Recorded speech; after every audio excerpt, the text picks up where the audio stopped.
नमस्कार मित्रों, मैं आपका दोस्त डॉक्टर BK शर्मा आपसे आज कुछ जीवन के बारे में बात करना चाह रहा था कि भाई जीवन क्या है, क्या रिलेशंस होते हैं, बाप बेटों के क्या संबंध होते हैं, उनके बारे में बात करना चाह रहा था।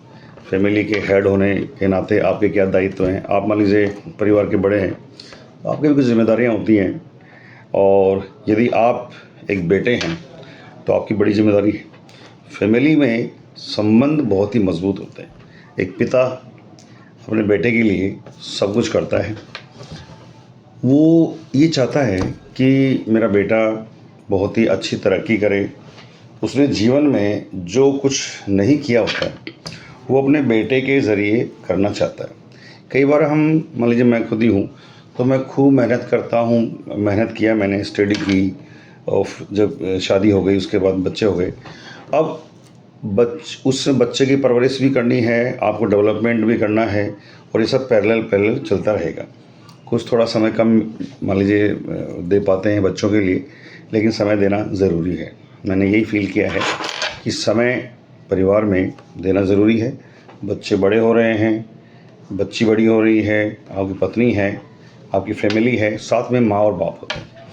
अब माँ बाप का एक तरफ मैं हूँ, एक तरफ मेरे माँ बाप हैं, एक तरफ मेरे बच्चे हैं। मैं और मेरी पत्नी के सामने एक आगे की पीढ़ी है, एक पीछे वाली पीढ़ी है। हमें बैलेंस बना करके चलना पड़ेगा। फैमिली के हेड होने के नाते एक पिता और जो पत्नी है उसके लिए बच्चों के माँ बाप और हमारे माँ बाप, अब हमें एक तालमेल रखना पड़ेगा। कारण क्या है कि उधर हमारी माता जी है। तो माँ जो है जीवन में, देखिए दोस्तों, भगवान को हम देखते नहीं हैं, माँ बाप जो है उनको हमने देखा है। तो माँ बाप को ही हमें अपना आदर्श मानना पड़ेगा, अपना बड़ा मानना पड़ेगा, अपने भगवान मानने पड़ेंगे।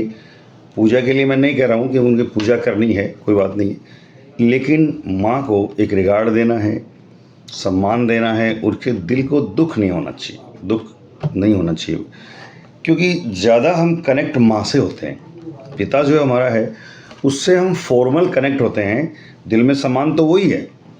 और पिता जो है वो आपसे भी कनेक्ट होता है, उतना वो लाड आपका नहीं कर पाता है जितना बचपन में आप उसके कंधे बैठ जाते थे, सारा होता था। लेकिन एक सर्टेन लिमिट के बाद में 10 साल के आप हो गए हैं, 10 साल के बाद में आपके जो पिता है, आपको प्यार, उनके अंदर सब कुछ भरा पड़ा है, प्यार सब कुछ है, लेकिन वो जो है वो उसको एक्सपोज नहीं कर पाते हैं। वो अपने कमाई पे भी जाता है पिता। तो माँ जो है उससे जितना लाड कर सकते हैं वो करना चाहिए। और चूँकि आपकी पीछे वाली पीढ़ी आपको देख रही है, मान लीजिए मेरी पत्नी है, ये मेरी पत्नी की जिम्मेदारी है कि वो मेरी माँ को जो है स्नेह दे, प्यार दे, और उसका आशीर्वाद ले और उसकी सेवा करे। सेवा दिल से करना पड़ता है। तो बहू के जो कर्तव्य हैं बहुत ही शानदार कर्तव्य होते हैं, बहुत अच्छे कर्तव्य हैं। अब यदि कोई, मान लीजिए मेरी पत्नी है, मेरी पत्नी ये चाहती है कि मैं मेरी सास की सेवा करूं और मेरी बहू भी मेरी सेवा करे, तो ये संभव है, यही होगा, यही है सर्टेन एरिया। क्या, यदि मेरी पत्नी ने मेरी सास की सेवा करी है तो डेफिनेट उसकी आने वाली जो बहू है वो उसकी सेवा करेगी, ऑटोमेटिक ही है, कहने की कोई उसमें ज़रूरत नहीं है।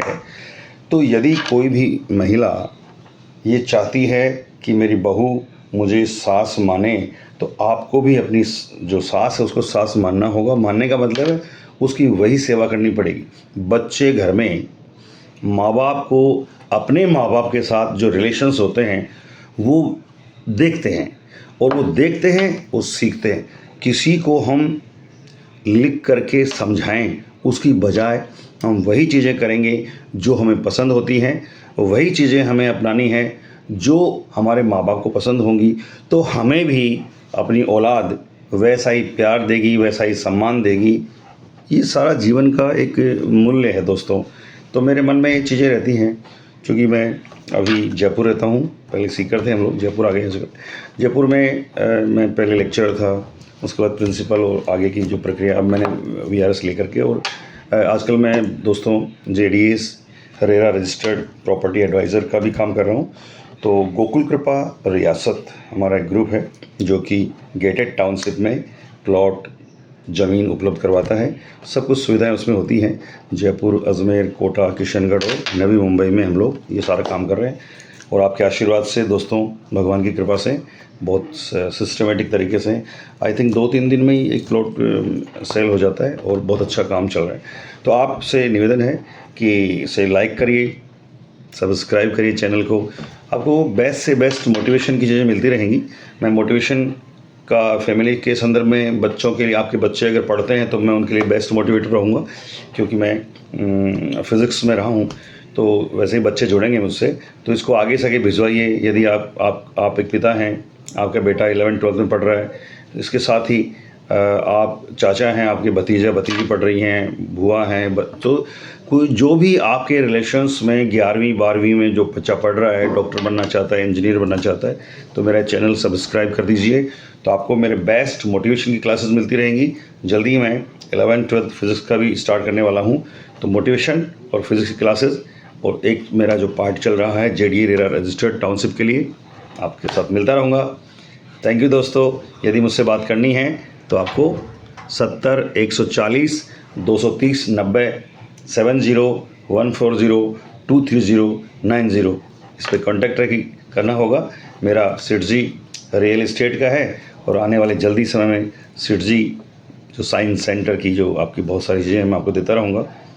ओके दोस्तों, आपका बहुत बहुत शुक्रिया। बहुत अल्प समय के अंदर मेरे चैनल को इतने सब्सक्राइब आप मिले हैं, इतने व्यूज़ मिल रहे हैं। यूट्यूब के ऊपर ऐड भी चालू हो गए हैं, तो ये आप ही की वजह से हो रहा है सारा। तो आशा है आपको मेरे जो पसंद आ रहे होंगे। आप कहाँ से देखते हैं कमेंट ज़रूर करिए, और ये बताइए कि आपको और क्या किस बात पे मोटिवेशन चाहिए। और मेरे जीवन का जो निचोड़ है, अनुभव है, वो आपको देता रहूँगा समय समय पे। थैंक यू दोस्तों।